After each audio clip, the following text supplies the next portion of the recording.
মেজমে আমাদেরকে পরিষ্কার বলে দিয়েছে লাশ বা সোহান, মৃত সোহান এফডিসিতে যাবে না। আমরা উপরে গিয়ে তার পরিবারের সাথে কথা বলেছি। পরিবারের এখন যে দায়িত্বে তার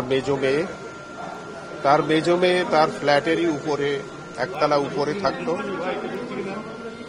সেই মেজ মেয়ে আমাদেরকে পরিষ্কার বলে দিয়েছে লাশ বা সোহান, মৃত সোহান এফডিসিতে যাবে না। এটি তার মায়ের ইচ্ছা ছিল, আর সেই ইচ্ছা অনুযায়ী সে সিদ্ধান্ত দিয়েছে। আমরা অনুরোধ করেছিলাম, সে অনুরোধ সে মানতে পারেনি।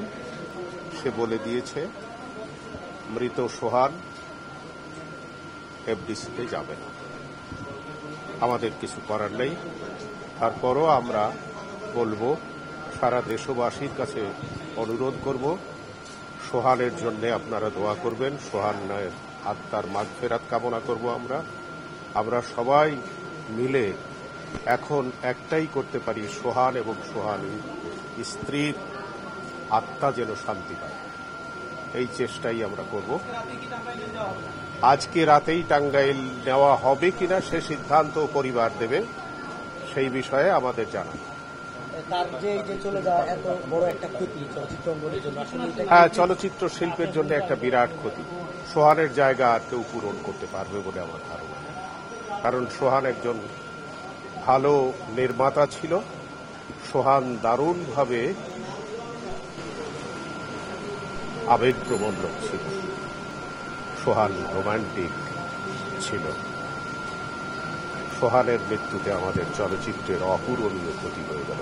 ওনার পরিবার থেকে আপনারা কিন্তু জিনিসটা রিয়ালাইজ করতে হবে, আমরা যেরকম রিয়ালাইজ করেছি আর কি, সেটি হলো যে ইসলামিক রীতি অনুযায়ী ওনারা চাচ্ছেন খুব তাড়াতাড়ি দাফন করার। তো তাড়াতাড়ি দাফন করার জন্য তার একমাত্র ভাই একটা, সে কিন্তু মালদ্বীপ আছে, তাকে ছেড়েও কিন্তু লাশ নিয়ে চলে যাচ্ছে, দাফন করে দেবে। তার জন্য কিন্তু ওয়েট করছে।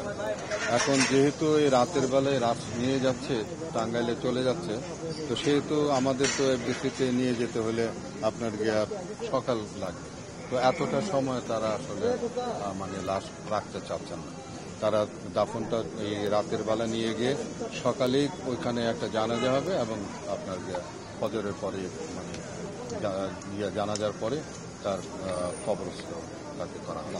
এই বাচ্চাগুলো কিন্তু তিনটা মেয়ে কিন্তু গতকালকে সারা রাত জাগা আছে। হ্যাঁ, তারপরে একটা এখনো পর্যন্ত টাঙ্গাইলে তার মাকে দাফন করে এখনো পর্যন্ত এখানে আসে। তো কাজেই তাদের যে মানসিক অবস্থা, যে অবস্থা, সেটা কিন্তু আমাদের সামনে রাখতে হবে। রেখে এখন তারা যেটা চাচ্ছে যে যত দ্রুত সম্ভব তারা দাফন করবে। তো এখন স্মৃতি বিচরিত এই সমস্ত জিনিসগুলো, ইমোশনের জায়গা তো আছেই, কিন্তু থাকার পরেও কিন্তু আমাদের কিন্তু দেখতে হবে যে এই তাদের ইমোশনটা কোথায়, তারা কি চাচ্ছে, সেই চাওয়াটার মধ্যেই আমাদেরকে কিন্তু করতে হবে। তো সোহান চলে যাওয়াতে তার যে ক্ষতিপূরণের যেটি মানুষ কিন্তু যারা চলে গেছেন তাদের কিন্তু কারো কিন্তু জায়গা কেউ কিন্তু পূরণ করতে পারে না। সেই ক্ষতি কিন্তু পূরণ হয় না। যেমন তার উস্তাদ ছিল শিবলি সাদিক, উনি চলে গেছেন, ওনার জায়গাও কিন্তু কেউ দখল করতে পারেনি। সুভাষ দত্ত চলে গেছেন, আমাদের শিল্পীদের মধ্যে আমাদের রাজ্জাক ভাই চলে গেছেন, জাফর ইকবাল সাহেব চলে গেছেন, কারো জায়গা কিন্তু কেউ কিন্তু দখল করার কেউ না, পূরণ করার কেউ, সেটা পুরো অপূরণীয় থাকে। নতুন যারা আসবে, নতুন করে তাদের জায়গা তারা সেইটি তৈরি করবেন। সেই জায়গায় তারা কতটুকু কি করতে পারবেন সেটা তাদের বিষয়, কিন্তু যারা ছিলেন তাদের অবদান, তাদের জায়গা, এই জায়গাটা আসলে অপূরণীয় হয়ে। আমার সাথে আসলে সোহান ভাইয়ের কালকে রাত 12টায় হলো লাস্ট দেখা হয়েছে। কারণ কালকে আমি আসছিলাম, যে কালকে আমি যখন আসছি তখন 11টা বাজে, 10:30, তখনও ভাবির মরদেহ আসলে আসে নাই। তো তখন থেকে আসলে দেখছিলাম যে উনি খুবই কি বলবো, মানে উনি নর্মাল না, উনি খুবই আপসেট অবস্থা আছে। এবং কিন্তু আজকে আসলে আমরা এটার জন্য প্রস্তুত ছিলাম না, একদমই না। মানে আমি কালকে যেই মানুষটাকে দেখে গেছি এবং সন্ধ্যা ঠিক সেম সময় কিন্তু কালকে আমি ভাবির খবরটা শুনছি। সারা জীবন ওনাকে আসলে আমরা শ্রদ্ধা করে স্মরণ করব। উনি আমাদের এমন একটা ক্রুশিয়াল মোমেন্টে আসলে সোহান ভাই আমাদের সাথে ছিলেন। তো কি বলবো, মানে আজকে যখন আসলে আমি ক্রিসেন্ট হসপিটালে যখন দেখছিলাম আসলে আমার বিশ্বাস হচ্ছিল না। ব্যক্তি শনুর রহমান সোহান আমার কাছে মনে হয় তারকাদের তারকা। উনি অসংখ্য তারকাকে তৈরি করেছেন ওনার হাত ধরে। আমরা জনপ্রিয় সালমান শাহকে পেয়েছি, মৌসুমীকে পেয়েছি এবং এরকম অনেক তারকাকে উনি ফার্স্ট ব্রেক দিয়েছেন।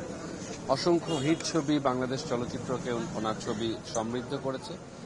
এ যাওয়া আমার কাছে মনে হয় যে উনি খুব অকালেই চলে গেলেন আমাদেরকে ছেড়ে।